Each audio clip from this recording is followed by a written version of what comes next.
El fenómeno de los Terians habita una frontera curiosa entre identidad, cultura digital y la vieja pregunta por lo que significa ser humano.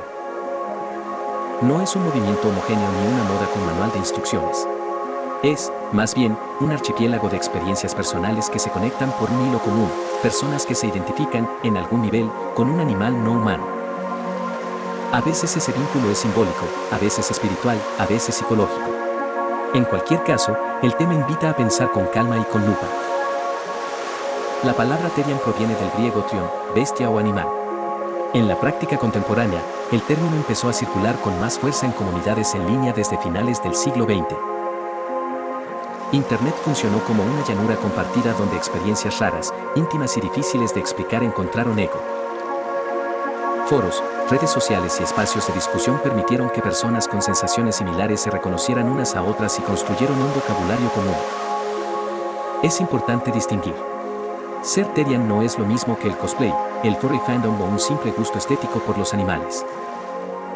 Tampoco es, en sí mismo, una creencia religiosa específica.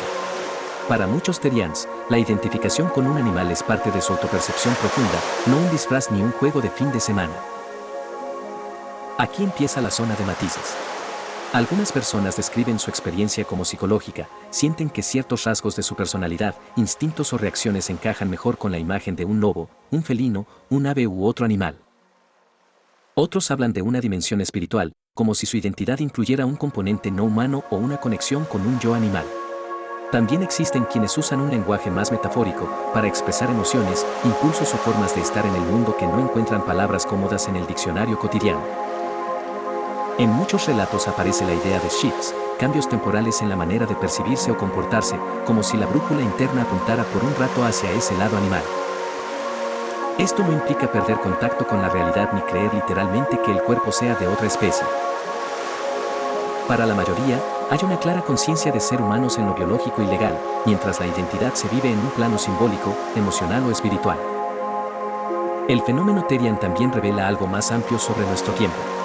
Vivimos en una era donde las identidades se nombran, se discuten y se negocian con una intensidad nueva.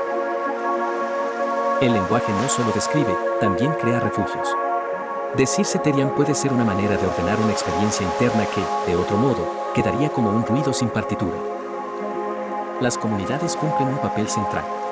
Ofrecen reconocimiento, intercambio de historias y, sobre todo, la sensación de no estar solo en una vivencia que puede resultar extraña o incomprendida en el entorno cercano.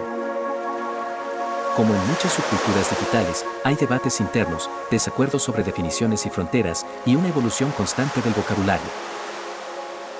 Desde fuera, el fenómeno suele generar escepticismo, bromas o preocupación. Algunas críticas señalan el riesgo de confundir metáfora con realidad o de patologizar experiencias que quizás solo necesitan mejores palabras. Otras preguntas apuntan a cómo distinguir entre identidad, juego, creencia y expresión artística. Aquí conviene una regla simple y poderosa: escuchar antes de diagnosticar. Para la mayoría de los Terians, su vivencia no es una huida de la realidad, sino una forma de habitarla con un mapa interior distinto. No es un rechazo del cuerpo humano, sino una narrativa sobre quienes sienten que son por dentro. No es que el fenómeno haya nacido ayer, es más bien que ahora tiene escenario, micrófono y luces. Hay varias razones que se entrelazan como enredaderas en una pared vieja.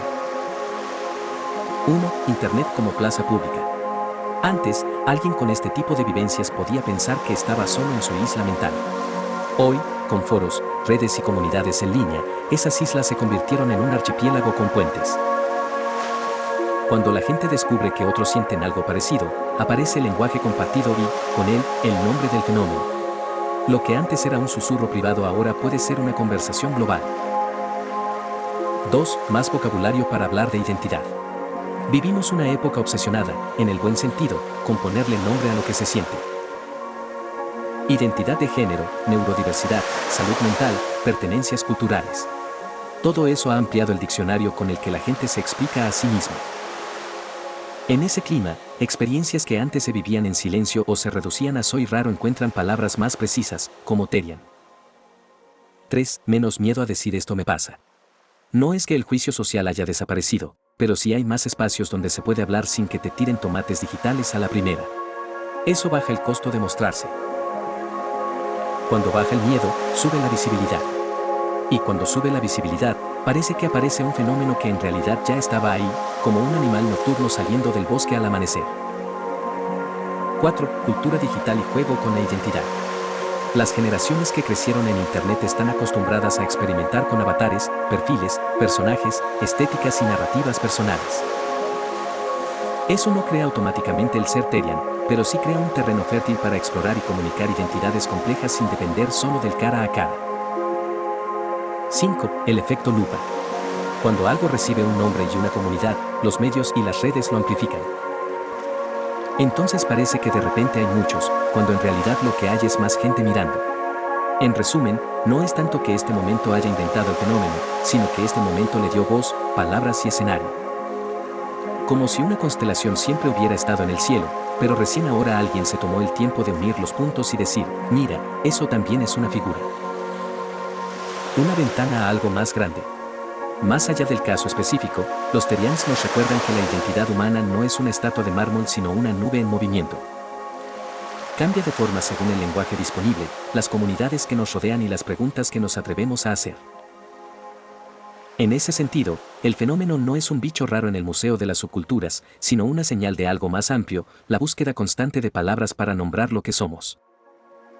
Quizá, al final, los Terians no nos hablan solo de animales interiores, sino de una verdad más general. Somos criaturas que cuentan historias sobre sí mismas para orientarse en el bosque del mundo. Algunas usan mapas clásicos. Otras dibujan constelaciones nuevas. Y en ese cielo lleno de símbolos, cada quien busca la estrella que le permita decir, con un poco más de precisión y un poco menos de miedo, aquí estoy. Ahora bien, se impone una pregunta, ¿serán reales los que vemos en las redes o es solo publicidad? La respuesta corta es, hay de todo. Las redes son un bosque con senderos tranquilos y también con espejos deformantes. Mezclan experiencias genuinas con espectáculo y a veces cuesta distinguir una cosa de la otra. 1. Personas reales, experiencias reales. Sí, existen personas que viven su identidad Terian de forma sincera y profunda, aunque no siempre lo hagan de manera visible. Muchas ni siquiera publican videos. Participan en foros pequeños, hablan con amigos cercanos o simplemente lo viven en silencio. Para ellas no es marketing, es parte de cómo se entienden a sí mismas. 2. El algoritmo ama lo llamativo. Las redes sociales no premian lo matizado, premian lo que impacta, sorprende o confunde. Entonces, lo que más circula suelen ser videos exagerados, actuaciones muy teatrales o contenidos hechos para provocar reacciones. Eso no significa que sea falso, pero sí que está editado para llamar la atención. 3. Performances, estética y juego. También hay gente que usa la estética Terian como forma de expresión, cosplay o personaje online. No necesariamente están mintiendo, pero están jugando con una identidad de manera artística o performativa. En Internet, la frontera entre esto soy y esto es mi personaje es borrosa. 4. Publicidad y cloud. Claro que existe quien se sube al tema solo por visitas, seguidores o polémica. Eso pasa con cualquier tendencia. Cuando algo se vuelve visible, aparecen los que lo usan como disfraz de temporada. No invalida a quienes lo viven de verdad, pero sí distorsiona la imagen pública del fenómeno. 5. La pregunta clave no es real o es actuado. La pregunta más útil suele ser, ¿qué función cumple este contenido? Si busca explicar una experiencia personal, probablemente sea genuino. Si busca shock, risas o viralidad, probablemente esté exagerado o teatralizado. A veces es una mezcla de ambas. En resumen, no todo es publicidad, pero tampoco todo lo que ves representa la vivencia real de la mayoría. Las redes son un escenario, y en todo escenario hay actores, narradores sinceros y también vendedores de fuegos artificiales. El truco está en no confundir el ruido de los cohetes con el cielo de fondo.